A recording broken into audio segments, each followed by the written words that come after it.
கோடை வெயிலின் தாக்கத்திலிருந்து பொதுமக்களுக்கு கோடை வெயில் தற்காத்து கொள்ள அதிமுக சார்பில் தண்ணீர் பந்தல். தர்மபுரியில் அனைத்து இந்திய அண்ணா திராவிட முன்னேற்ற கழகத்தின் சார்பில் ஒவ்வொரு ஆண்டும் கோடை காலத்தில் ஆங்காங்கே தண்ணீர் பந்தல்கள் அமைத்து மக்களின் தாகத்தை தணிப்பது வழக்கம்.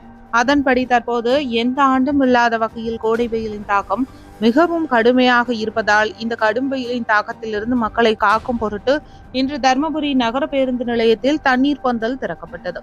முன்னாள் உயர்கல்வித்துறை அமைச்சர் KB அன்பழகன் துவக்கி வைத்தார்.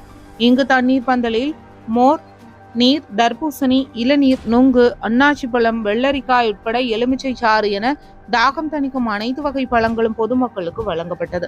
அதிமுக கழக பொதுச் செயலாளர் எடப்பாடி பழனிசாமி அறிவுறுத்தலின் பெயரில் தர்மபுரி மாவட்டத்தில் கழக நிர்வாகிகள் மற்றும் கட்சியினர் தாங்கள் வாழும் பகுதிகளில் ஆங்காங்கே தண்ணீர் பந்தல்களை உடனடியாக அமைத்து மக்களின் தாகத்தை தணிக்கும் அறப்பணிகளில் ஈடுபட்டு வருமாறு சுற்றறிக்கை விடுபட்டதன் பெயரில் தர்மபுரி மாவட்டத்தில் ஆங்காங்கே பல பகுதிகளில் தண்ணீர் பந்தல் துவக்கப்பட்டுள்ளது.